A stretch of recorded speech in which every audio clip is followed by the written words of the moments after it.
जय श्री राधे कृष्णा। आप सभी का दिन शुभ और मंगलमय हो और भगवान श्री कृष्ण की कृपा आप पर सदा बनी रहे। आप सभी को मोहिनी एकादशी व्रत की हार्दिक शुभकामनाएं। उम्मीद है आज मोहिनी एकादशी की कथा भी आप हमारे चैनल पर जरूर सुनेंगे। आज सुनिए वैशाख मास महात्म्य का अध्याय 26। जैमिनी जी कहते हैं, इसके बाद नारद जी और राजा इंद्रद्युम्न पुरोहित के छोटे भाई विद्यापति के साथ पुरुषोत्तम क्षेत्र में नीलकंठ महादेव जी के पास गए। वहां महादेव जी की पूजा करके राजा ने श्री दुर्गा जी को भी प्रणाम किया। फिर सब लोग अपना उत्तम रथ छोड़कर अनुगामियों सहित पैदल हो गए और अपनी इंद्रियों को वश में रखते हुए नीलगिरी पर चढ़ने के लिए आगे बढ़े। वह पर्वत नाना प्रकार के वृक्षों और लताओं से व्याप्त था। तरह तरह के पक्षी वहां कलरव करते थे। बड़ी बड़ी चट्टानों के कारण उस पर्वत का किनारा ऊंचा नीचा और दुर्गम दिखाई देता था। वह नीलगिरी चारों ओर से गोलाकार था। वे सब लोग उस मार्ग से गए जहां काले अगुरु वृक्ष के नीचे सब विपत्तियों और भयों को हरने वाले दिव्य सिंह रूपधारी भगवान नरसिंह निवास करते हैं, जिनका दर्शन करके मनुष्यों की कोटि कोटि ब्रह्म हत्याएं विलीन हो जाती हैं। उनका मुख फैला हुआ है, दांत बड़े भयंकर दिखाई देते हैं। कुछ पीले रंग के गर्दन के बालों से उनका मुखमंडल व्याप्त है। वे तीनों नेत्रों से युक्त और भयानक हैं। अपनी जांघों पर उत्तान सोए हुए दैत्य के वक्ष स्थल को वज्र के समान कठोर नखों से विदीर्ण कर रहे हैं। मुख पर अट्टहास की छटा है, जिसमें लपलपाती हुई लाल रंग की जीवा शोभा पाती है। उनके हाथों में शंख और चक्र सुशोभित है। मस्तक किरीट मुकुट से उद्भासित हो रहा है। नेत्रों से आग की चिंगारियां निकलती हैं, जिनसे समस्त दिशाएं संत्रस्त हो रही हैं। प्रचंड आघात के कारण भगवान के चरण कमल धरती में धंस गए हैं। उन आदि मूर्ति भगवान नरसिंह का दर्शन करके सबने उन्हें प्रणाम किया। इंद्रद्युम्न ने भी भगवान नरसिंह का दर्शन करके नारद जी के वचनों पर विश्वास किया और कहा, महर्षि, मैं कृतार्थ हो गया। आप तो ज्ञान की निधि हैं। मैं तो भगवान के दर्शन मात्र से ही सब पातकों से छूट गया हूँ। दया सिंधु, भगवान की नील मणिमय मूर्ति किस स्थान पर विराजमान है, जो दर्शन मात्र से ही मुक्ति देने वाली है? हे विप्रवर, उसी का मुझे दर्शन कराइए। तब नारद जी ने राजा इंद्रद्युम्न को उस परम पावन स्थान का दर्शन कराया, जहां भगवान विष्णु स्वर्णमय बालुका से ढके हुए थे। मुनि ने वहां ले जाकर राजा से कहा, महाराज, इस 2 योजन ऊंचे और 1 योजन फैले हुए वट वृक्ष को देखो। यह प्रलय काल में भी स्थिर रहता है और मनुष्यों को मोक्ष प्रदान करने वाला है। इसकी छाया में जाने से ही मानव पाप से मुक्त हो जाता है और इसकी जड़ में प्राण त्याग करने वाला मनुष्य मोक्ष को प्राप्त होता है। फिर जो इसकी पूजा और स्तुति करता है, उसके लिए तो कहना ही क्या है। इसके मूल भाग से पश्चिम और नरसिंह जी से उत्तर भगवान नील माधव विराजमान थे। वे ही तुम पर अनुग्रह करने के लिए अब 4 स्वरूपों में यहाँ प्रकट होंगे। जैसे श्वेत द्वीप के भीतर भगवान का अपना धाम है, उसी प्रकार जम्बू द्वीप के अंतर्गत यह पुरुषोत्तम क्षेत्र ही भगवान का अपना धाम है। हे राजन, जो मोक्ष का अधिकारी है, वही इसकी महिमा को समझ पाता है। अन्य मनुष्यों के विशेषतः पाप कर्मियों के लिए यह विश्वास की भूमि नहीं है। भगवान जगन्नाथ जी का अंतर्ध्यान होना या छिप जाना किसी विशेष कारण से होता है, परंतु वे साधु पुरुषों पर अनुग्रह करने के लिए प्रत्येक युग में प्रकट होते रहते हैं। राजन, भगवान मत्स्य, कच्छप आदि अनेक अवतारों के द्वारा जब अवतार का उद्देश्य पूर्ण कर देते हैं, तब कारण की निवृत्ति हो जाने से वे अंतर्ध्यान हो जाते हैं। परंतु वे ही दया सागर भगवान इस पुरुषोत्तम क्षेत्र में बिना किसी कारण के नित्य निवास करते हैं। जैसे श्वेत द्वीप से जाकर भगवान श्री विष्णु अन्यत्र अवतार लेते हैं, उसी प्रकार यहाँ रहते हुए भी वे द्वारिका, कांची और पुष्कर आदि में कृपा पूर्वक प्रकट होते हैं। हे राजन, अनेक तीर्थ, देश, क्षेत्र और मंदिरों में भगवान विराज रहे हैं। महात्मा नारद जी के दिखाए हुए उस स्थान को महाराज इंद्रद्युम्न ने साष्टांग प्रणाम किया और भगवान को वहां प्रत्यक्ष स्थित मानकर इस प्रकार स्तुति की। हे देव, हे जगन्नाथ, शरणागतों की पीड़ा दूर करने वाले कमल नयन नारायण, मैं भव सागर में डूबा हुआ हूँ, मेरा उद्धार कीजिए। हे परमेश्वर, एकमात्र आप ही दुख राशि का विध्वंस करने वाले हैं। शूद्र मनुष्य लेश मात्र सुख की लिप्सा से क्षुद्र देवताओं की सेवा करते हैं। भगवान, आप भक्ति भाव से आराधना करने पर मनुष्यों को साक्षात मोक्ष प्रदान करने वाले हैं। अजामिल ब्राह्मण ने अपने वर्णाश्रम उचित कर्मों का परित्याग करके कौन सा पाप नहीं किया था, किंतु हे नाथ, वह भी आपके नाम का उच्चारण करने मात्र से मुक्त हो गया। आपके स्मरण मात्र से ही पाश हाथ में लेकर आए हुए यमदूतों ने उसे छोड़ दिया। हे देवेश्वर, समस्त शास्त्रीय उपाय करके दर्शन के लिए ही बताए गए हैं। आपका साक्षात्कार हो जाने पर हृदय के सभी संशय नष्ट हो जाते हैं। उसी क्षण मनुष्य संदेह रहित हो जाता है। प्रभु, आप ही सबको आश्रय देने वाले हैं। मुझ दीन पर अनुग्रह कीजिए। मैं आपसे केवल इतनी ही भीख मांगता हूँ कि आपकी जो मूर्ति यहाँ विराजमान है उसका मैं इस नेत्र से दर्शन करूं। इसके सिवा दूसरा कोई प्रयोजन नहीं है। इस प्रकार हाथ जोड़े हुए राजा इंद्रद्युम्न ने भगवान मधुसूदन की स्तुति करके पृथ्वी पर लौटकर उन्हें साष्टांग प्रणाम किया।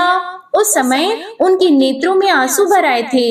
इसी समय आकाशवाणी हुई जिसे इंद्रद्युम्न ने भी सुनी। राजन, चिंता न करो, मैं तुम्हें प्रत्यक्ष दर्शन दूंगा। देवर्षि नारद ने ब्रह्मा जी का जो वचन तुमसे कहा है उसके अनुसार कार्य करो। उस दिव्य वाणी को सुनकर राजा ने नारद जी से कहा, मुनि, आपने ब्रह्मा जी की आज्ञा से जो कुछ कहा था इस आकाशवाणी ने भी उसी का अनुमोदन किया है। ब्रह्मा जी साक्षात जगन्नाथ हैं, इन दोनों में कुछ भी भेद नहीं है। आप ब्रह्मा जी के पुत्र हैं। आपका वचन भगवान का ही वचन है, इसलिए मुझे उसका प्रयत्न पूर्वक पालन करना चाहिए। तब देवर्षि नारद जी कहते हैं, राजन, चलो अब हम लोग भगवान नीलकंठ के पास चलें। वहीं सब राक्षसों का संहार तथा समस्त विघ्नों का निवारण करने वाले भगवान नरसिंह की पश्चिमाभिमुख स्थापना करूंगा। इससे अंतर ध्यान को प्राप्त हुए भगवान विष्णु नरसिंह जी के रूप में प्रकट होंगे और उनके पास किया हुआ यज्ञ अतिशय फल देने वाला होगा। तुम आगे चलो और शीघ्र ही वहाँ एक मंदिर बनवाओ। मेरे स्मरण करने से विश्वकर्मा का पुत्र आकर शीघ्र पश्चिमाभिमुख मंदिर का निर्माण करेगा। भगवान नीलकंठ के दक्षिण 100 धनुष की दूरी पर जो बहुत बड़ा चंदन का वृक्ष है उसके पश्चिम का स्थान क्षेत्र होगा। वहीं तुम्हें 1000 यज्ञों का अनुष्ठान करना है। तुम अभी जाओ, मैं 5 दिनों तक अभी यहीं ठहरूंगा और इन ज्योति स्वरूप अनंत शक्ति संपन्न दिव्य नरसिंह भगवान की आराधना करके एक अर्चा विग्रह में इनकी प्रतिष्ठा करूंगा। वे उसमें प्राण, इंद्रिय और मन के साथ विराजेंगे। नारद जी की यह बात सुनकर राजा इंद्रद्युम्न चंद्र वृक्ष के समीप गए। वहां उन्होंने विश्वकर्मा के पुत्र सुघटक को उपस्थित देखा। सुघटक राजा को देखकर हाथ जोड़कर बोले, देव, मैं शिल्प शास्त्र का ज्ञाता हूँ। इस समय आपके परम सुंदर नरसिंह भवन का निर्माण करूंगा। तब राजा बोले, आप कोई साधारण शिल्पी नहीं, विश्वकर्मा जी के पुत्र हो। यह नारद जी ने मुझे बता दिया है। इसलिए प्राकार और तोरण के साथ नरसिंह जी का सुंदर मंदिर आप शीघ्र ही तैयार करो। उसका मुख्य द्वार पश्चिम की ओर होगा। इस प्रकार कहकर देव शिल्पी का विधिवत पूजन सत्कार करके राजा ने उन्हें मंदिर निर्माण के कार्य में नियुक्त किया और शिला संग्रह करने वाले सेवकों को बहुत सारा धन देकर उस कार्य में लगा दिया। वह सुंदर मंदिर यद्यपि बहुत दिन में बनने वाला था, फिर भी देव शिल्पी की महिमा से चौथे दिन ही बनकर तैयार हो गया। इसके बाद 5वें दिन सवेरे नित्य कर्म के बाद प्रतिष्ठा विधि की सारी सामग्री एकत्रित करके जब राजा नारद जी के आने की प्रतीक्षा कर रहे थे, तभी शंख, मृदंग, ढोल, गीत, मंगल वाद्य तथा हाथियों के घंटों के शब्द सहसा सुनाई पड़े। साथ ही उच्च स्वर से जय जयकार का शब्द आकाश मंडल में गूंज उठा। इतने में ही नारद जी विश्वकर्मा जी की बनाई हुई सुंदर नरसिंह मूर्ति को लेकर वहां आ गए। उस मूर्ति में प्राण प्रतिष्ठा हो चुकी थी। उसने दिव्य माला और वस्त्र धारण किए थे। उस पर दिव्य चंदन का अनुलेप किया गया था। वह सब ओर से तेज पुंज से व्याप्त थी और सबको हर्ष प्रदान करती थी। उसे देखकर राजा और उनके अनुयायी बहुत प्रसन्न हुए। सबने देवर्षि नारद जी की खूब प्रशंसा की। फिर निकट से देखकर उसमें नरसिंह जी की आकृति पहचानी और यह निश्चय किया कि यह आदि मूर्ति भगवान नरसिंह जी की प्रतिमा है। तब प्रसन्न चित्त हुए राजा इंद्रद्युम्न ने भगवान नरसिंह की परिक्रमा की और धरती पर मस्तक रखकर साष्टांग प्रणाम किया। इसके बाद राजा के अनुरोध से नारद मुनि ने भूदेवी और लक्ष्मी देवी के साथ देवाधिदेव भगवान नरसिंह जी की प्रतिमा को रत्नमयी वेदी पर शुभ मुहूर्त में स्थापित कराया।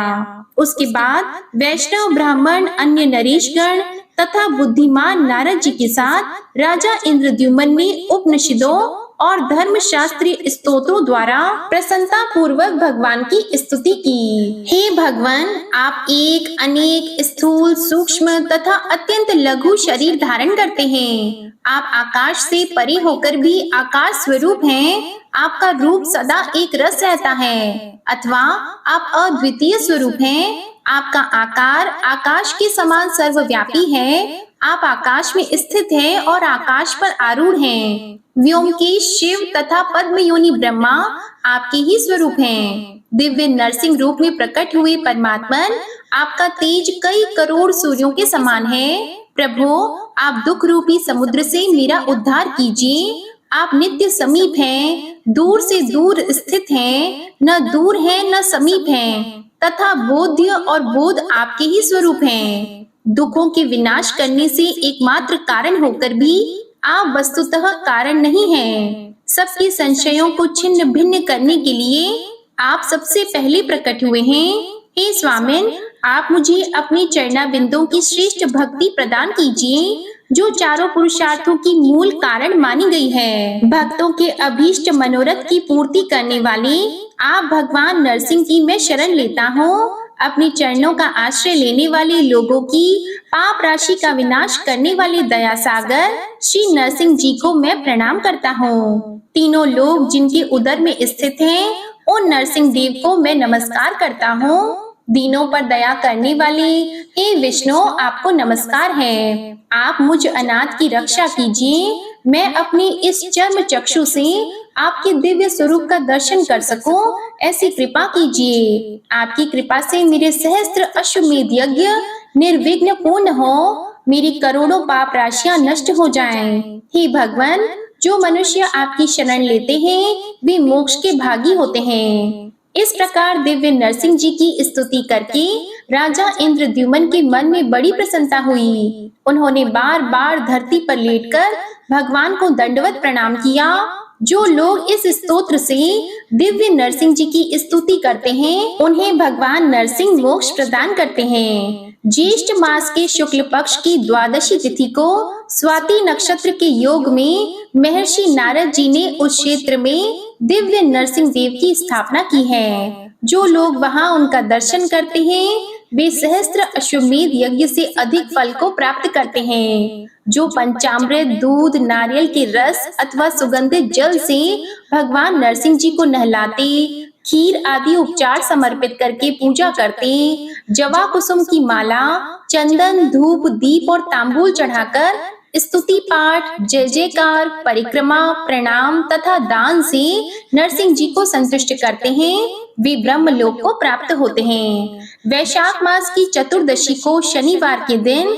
स्वाति नक्षत्र में प्रदोष के समय भगवान नरसिंह जी का आदि अवतार हुआ है। उस तिथि को विधि पूर्वक नरसिंह जी की पूजा करके मनुष्य अपने करोड़ों जन्मों की संचित पाप राशि को तत्काल ही भस्म कर देते हैं। जो भगवान नरसिंह जी का दर्शन, स्पर्श, नमस्कार, भक्ति पूर्वक दंडवत तथा स्तुति करता है, वह मनुष्य सब पापों से मुक्त हो जाता है। तब मुनियों ने पूछा, महर्षि, उस क्षेत्र में भगवान नरसिंह जी के स्थापित हो जाने पर राजा इंद्रद्युम्न ने क्या किया?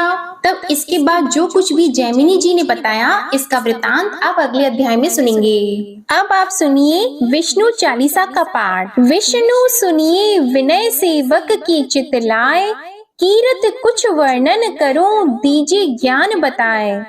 नमो विष्णु भगवान खरारी, कष्ट नशावन अखिल बिहारी। प्रबल जगत में शक्ति तुम्हारी, त्रिभुवन फैल रही उजियारी। सुंदर रूप मनोहर सूरत, सरल स्वभाव मोहनी मूरत। तन पर पीतांबर अति सोहत, बैजंती माला मन मोहत। शंख चक्र कर गदा विराजे, देखत दैत्य असुर दल भाजे। सत्य धर्म मद लोभन गाजे, काम क्रोध मद लोभन छाजे। संत भक्त सज्जन मन रंजन, धनुज असुर दुष्टन दल गंजन। सुख उपजाए कष्ट सब भंजन, दोष मिटाय करत जन सज्जन। पाप काट भव सिंधु उतारण, कष्ट नाश कर भक्त उबारण। करत अनेक रूप प्रभु धारण, केवल आप भक्ति के कारण। धरणी धेनु बन तुम ही पुकारा, तब तुम रूप राम का धारा। भार उतार असुर दल मारा, रावण आदिक को संहारा। आप वराह रूप बनाया, हिरण्याक्ष को मार गिराया। धर्मस्य तन सिंधु बनाया, 14 रत्नन को निकलाया। अमिलख असुरन द्वंद मचाया, रूप मोहिनी आप दिखाया। देवों को अमृत पान कराया, असुरन को छवि से बहलाया। कूर्म रूप धर सिंधु मझाया, मंदराचल गिरि तुरत उठाया। शंकर का तुम फंद छुड़ाया, भस्मासुर को रूप दिखाया। वेदन को जब असुर डुबाया, कर प्रबंध उन्हें ढूंढवाया। मोहित बन कर खल ही नचाया, उस ही कर से भस्म कराया। असुर जलंधर अति बलदाई, शंकर से उनकी न लड़ाई। हार पार शिव सकल बनाई, कीन सती से छल खल जाई। सुमिरन कीन तुम्हें शिव रानी, बतलाई सब विपत कहानी। तब तुम बने मुनीश्वर ज्ञानी, वृंदा की सब सुरति भुलानी। देख 3 धनुज शैतानी, वृंदा आए तुम्हें लपटानी। हो स्पर्श धर्म क्षति मानी, हना असुर उर शिव शैतानी। तुमने ध्रुव प्रहलाद उबारे, हिरणाकुश आदिक खल मारे। गणिका और अजामिल तारे, बहुत भक्त भव सिंधु उतारे। हरहु सकल संताप हमारे, कृपा करहु हरि सिरजनहारे। देखहु मैं निज दर्श तुम्हारे, दीप बंधु भक्तन हितकारे। चाहता आपका सेवक दर्शन, करहु दया अपनी मधुसूदन। जानो नहीं योग्य जब पूजन, होय यज्ञ स्तुति अनुमोदन। शील दया संतोष सुलक्षण, विदित नहीं व्रत बोध विलक्षण। करहु आपका किस विधि पूजन, कुमति विलोक होत दुख भीषण। करहु प्रणाम कौन विधि सुमिरन, कौन भांति मैं करहु समर्पण। सुर मुनि करत सदा सेवकाई, हर्षित रहत परम गति पाई। दीन दुखिन पर सदा सहाई, निज जन जान लेव अपनाई। पाप दोष संताप नशाओ, भव बंधन से मुक्त कराओ। सुत संपत्ति दे सुख उपजाओ, निज चरणन का दास बनाओ। निगम सदा ये विनय सुनावे, पढ़े सुने सो जन सुख पावे। श्री विष्णु चालीसा समाप्त होती है। प्रेम से बोलिए भगवान विष्णु और माता लक्ष्मी की जय। आपको आज की कथा पसंद आए तो वीडियो को लाइक कीजिएगा, शेयर कीजिएगा, कमेंट में भगवान विष्णु जी और माता लक्ष्मी जी की जय लिखिएगा और चैनल को भी सब्सक्राइब कीजिएगा। इसी के साथ आज आप हमारे चैनल पर मोहिनी एकादशी व्रत की कथा भी जरूर सुनिएगा। प्रेम से बोलिए श्री हरि विष्णु जी की जय।